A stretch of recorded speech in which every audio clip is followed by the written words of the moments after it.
Hi guys, welcome to Shawn Watson Davis TV. If you would please hit the like, comment, subscribe, and share this video please, and notify yourself after subscribing. Here I'm going to take you through navigation of a buffet. So here on the first plate, we have complex carbohydrates, including cauliflower, broccoli, carrots, tomato, and peppers. The peppers are particularly high in vitamin C, especially the red peppers. Very high in vitamin C. But everything on here works well in the body. It's very important to understand that the body is a personalized system. So for example, when I eat carrots, my blood sugar rises too much. So I do not eat carrots. But everything else on this plate digests just fine and keeps my blood sugar in range. Moving over here, we have two different types of cheeses and we have crackers. So the only thing you would do here is to choose both cheeses, choose the vegetables, avoid the crackers.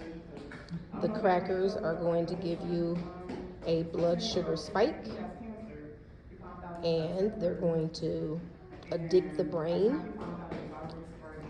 Simple carbohydrates addict the palate and the brain, making you crave more throughout the day, and the next day and the next day. You just keep craving the carbohydrates, the simple carbs, if you keep eating them. So avoid the crackers to protect the status of your blood. Here we have a chicken salad. Chicken represents the animal kingdom, and the animal kingdom represents both protein and fat. When fat is consumed, blood sugar rises very little. When protein is consumed, it rises a little bit more, but never gives you a spike. And it's those blood sugar spikes that we don't want. The problem with the chicken salad is that it is blended with mayonnaise. And unfortunately, all of the mayonnaises on the market include soybean oil. And soybean oil is a culprit in damaging the health and the blood sugar equation is not assisted by soybean oil. So if you're going to make a chicken salad, the recommendation would be to use sour cream and perhaps cream cheese blended together so you get the same consistency, but you get a blood sugar friendly dressing. Also using vinegar in the mixture. Mayonnaise includes vinegar because vinegar adds a nice flavor to foods. So when you use the sour cream and or cream cheese, you just add vinegar to it to get that flavor. Here we have a bowl of classic ranch dressing. In the classic ranch dressing, the problem is going to be the same. It's going to have soybean oil or some other type of vegetable oil. It's going to have some type of thickener, perhaps a starch. It's going to have some sugar content, either straight sugar, corn syrup solids, or high fructose corn syrup, or some type of dextrose. But it's going to include sugar. So again, it's going to have that addicting effect on your brain, making you feel like you just absolutely love ranch dressing. You just can't do without it. And those are the foods we want to avoid. When you feel like you just can't do without something, that you just absolutely love it, that means it's hyper palatable. It's been engineered to make you feel that way so that you will continue to purchase these products that cause high glucose, high blood sugar, and lead to so many different manifestations of prediabetes and diabetes. Here we have meatballs, and meatballs would be an example of a food that could trick you because it's protein based, it's animal based in that it uses ground beef. However, it has binders in it, such as flour products, starches, breads, some type of binder. And this also has barbecue sauce on it. And so that's going to be another sugary substance. So, unfortunately, you want to avoid meatballs. Here you have cheeses. Cheeses are totally fine.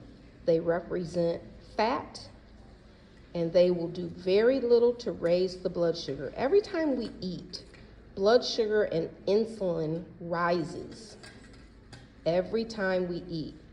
The rise, as long as it's a gentle rise, it doesn't damage your vascular system. But when you eat foods that spike your blood sugar, those spikes cause damage to the circulatory system. And that's why we're on a journey to change our eating habits with knowledge. So here we have chicken salad again. Here we have crackers. And a good cracker substitute, if you're putting together a buffet and you would like to have a low carb option that is crispy, you can either make or purchase cheese crisp.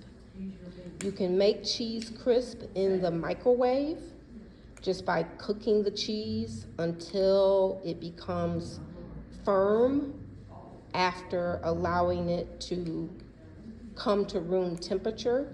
So in other words, you microwave it, then let it sit, and if it becomes nice and crispy, you've got enough time in the oven on that particular batch. If it's still soft, return it to the microwave, and you'll get a feel for how much time it takes to turn your cheese into a crispy wafer that can be used in substitution for crackers. Okay, here we have another vegetable tray, which represents carbohydrates. Even though these are complex carbs, they still are carbs. All carbs contain fiber. Unlike animal protein, animal products and byproducts, for the most part, have zero carbohydrates, because when you consume fat and protein, then there's no need for fiber.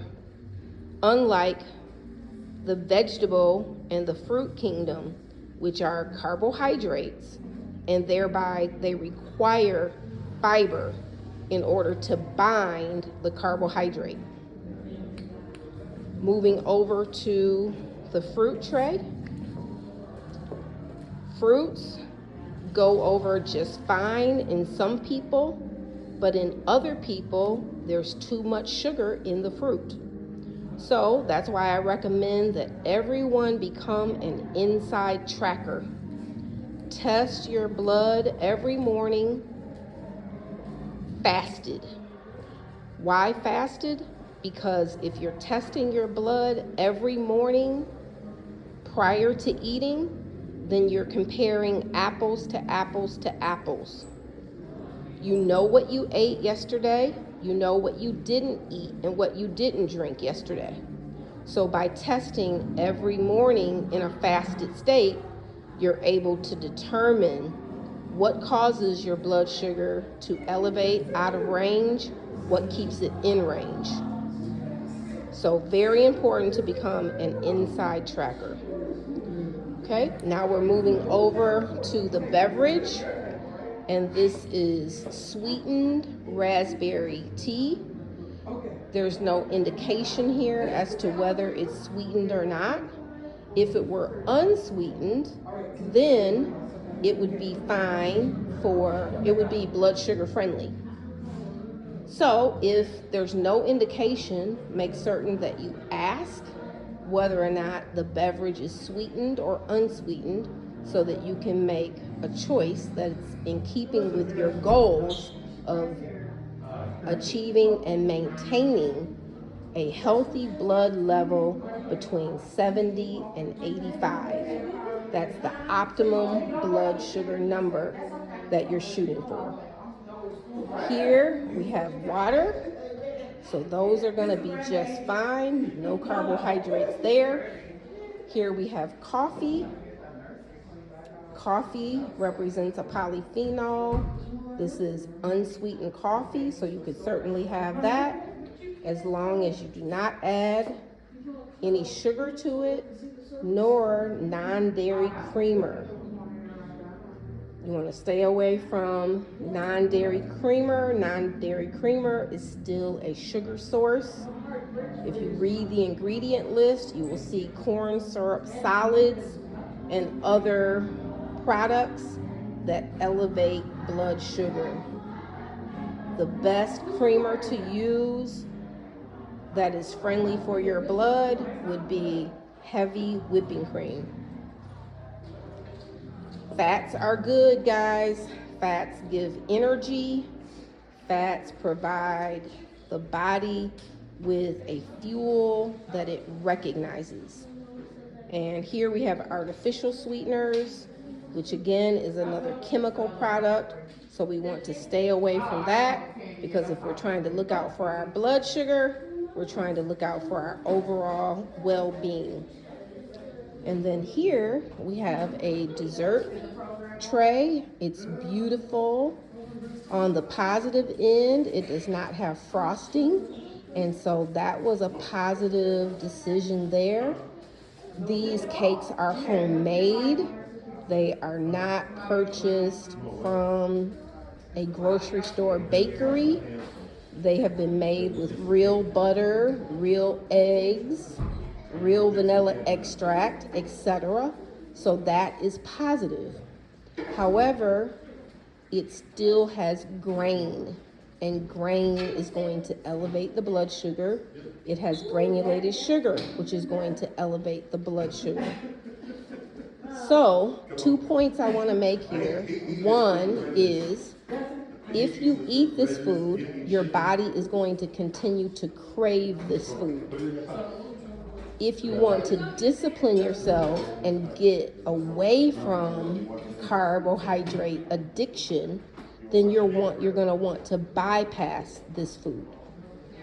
The next point I want to make is that if dessert is eaten after a meal that is fatty, so a meal that has eggs, cream cheese, cheeses in general, meat, food that has been cooked in butter, if it's a high-fat meal, then your stomach is going to be coated with that high-fat meal, and the dessert is going to have less of an impact on your blood sugar because you're eating it last and not on an empty stomach.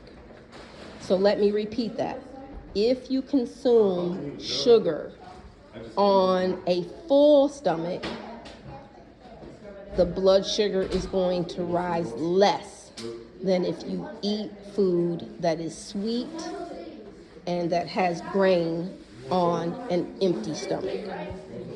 So that's it for today, folks. Just taking you on this journey, giving you the knowledge so that you can be successful in backing away from diabetes, pre-diabetes, and basically backing yourself into a place where your blood sugar is healthy. Thanks so much for tuning in. Please comment, share, like, and subscribe. Enjoying the journey. Become an inside tracker, get that blood sugar monitor, and test your blood every morning so that you have data as the CEO of your health. Bye now.